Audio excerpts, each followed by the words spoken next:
Ito mga kaaksyon, nakakamangang bayanihan ang isinagawa sa Barangay San Antonio, Was Albay nito lamang Lunes.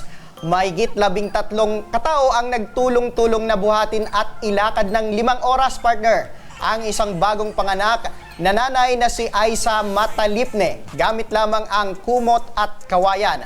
Ang ilang mga kaganapan, nakuha na ng cellphone video. Panoorin po natin ito.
Sa ngayon, sir, kamusta na po yung kalagayan ng misis mo?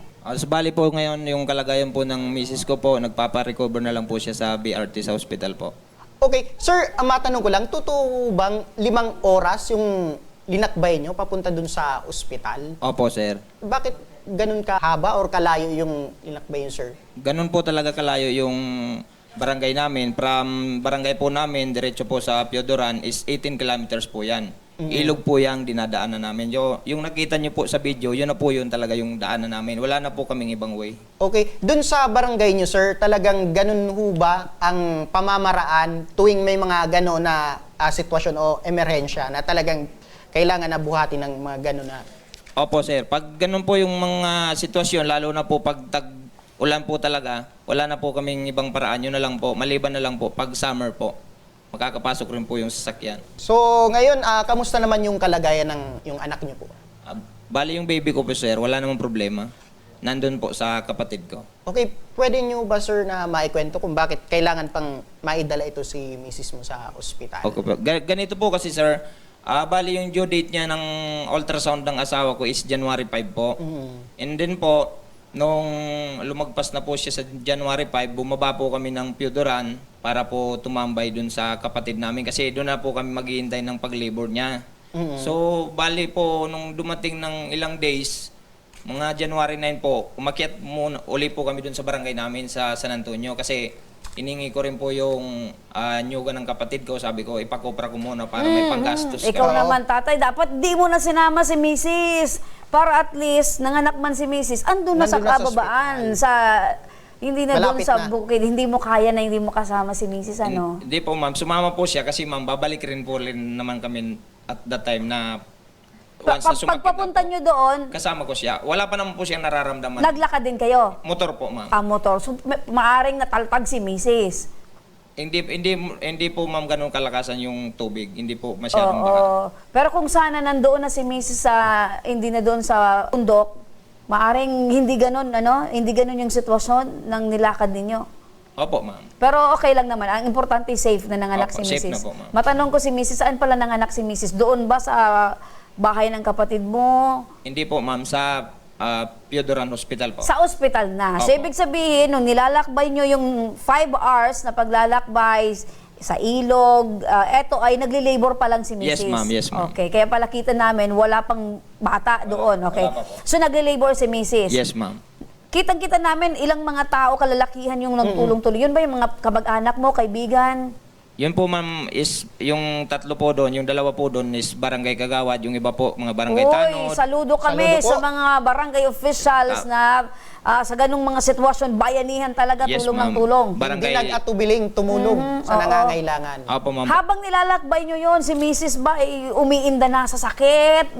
Yes po Ano ma'am. yung pakiramdam mo? Na siyempre, 5 hours eh. Malayo Ang pa. isang tatay nga, pag manganganak na yung Mrs., minuto pa lang talagang worried na at siyempre andyan na yung excitement at takot. Ikaw, kumusta? Actually ako ma'am, iniisip ko na lang na sabi ko, kayang-kaya ng asawa ko to, kaya parang kalmado lang po ako noon. Kasi pag once na nataranta ka pa, baka hindi mo na alam kung anong gagawin. Oo. Kaya kalmado lang po ako noon at saka nagdasal na rin kami na sana makarating kami ng maayos at ligtas yung mag-ina ko. Oo. Pero nandun na din yung isip mo na para baka manganak itong si Mrs. dito sa kawayan na ito, dito sa paglalakbay namin, talagang lumabas na yung bata. Opo, nandun na rin po talaga ma'am. Kasi once na lumawas na po yun doon talaga, doon na po talaga Ano yun. yung gagawin mo pag nandun na sa sitwasyon na ngayon na talagang lalabas na yung bata? Actually ma'am, may kasama naman kaming dating hilot, Ayun. So, si Nanay Ilma. meron kang kasama nyo sa paglalakbay. Yeah, Okay.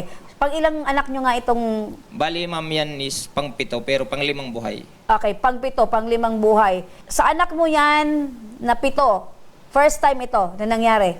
Yes ma'am. Na ganun kalayo, ganun sakripisyong Opo ma'am. nangyari. So, kumusta naman ngayon yung anak nyo? Okay naman po doon sa kapatid ko. Malusog naman yung baby at saka normal naman po. Mhm. Ano naman yung kapalit nung, syempre, nagpasalamat ka doon sa mga taong kasama mo sa Yes, ma'am. paglalakbay, talagang, mga kaibigan mo din yon na iba? Yun po may barangay Kagawad, Lupon, Tanod at saka yung iba po mga kapitbahay ko Oo. po. Matanong ko, syempre, mga 5 oras na nangyari yon, di ba? Normally, doon sa lugar nila, pag may mga emergency, ginagamit talaga yung ganong paraan. Yes ma'am. Ganun talaga, Opo, opo. kawayan at... Do. So, ibig sabihin, ready na yon. Hindi ma'am. Kasi pag may mga cases po ganun, yung tao, automatic na po yun. Alam na nila kung anong gagawin nila. Oo, so DIY, ginawa nyo yon para may transport nyo yung misis mo Yes ng po, ligtas. Okay. Aside doon, may iba ka ba bang iniisip ngayon or problema, alalahanin sa ospital, sa panganganak ni misis? Actually ma'am, yung iniisip ko na lang po, yung panggastos namin dyan sa ospital, tapos yung dun sa mga anak ko pang naiwan doon. Kasi nag-aaral po ma'am yung mga anak ko. Actually, 2 yung hindi nag-aaral, yung 3 nag-aaral na. Ano yung trabaho mo, sir? Sa lang po ma'am, nagsasaka. Uy, huwag mong ilalang. Marangal na trabaho ang pagsasaka. Isa kang magsasaka. Kung wala sa kayo, Magsasaka, wala rin kami wala kaming makakaing kanin, wala kaming lulutuing bigas. Opo ma'am. 'Di ba? So napakarangal niya. Pero napakahirap din magtanim ay hindi biro. Opo ma'am, kasi like for example ma'am, pag nagtatanim ka ng lalo po doon sa amin, magtatanim kami ng mga plant rice, yung mga organic rice, tapos may mga halo yun, mais, sili.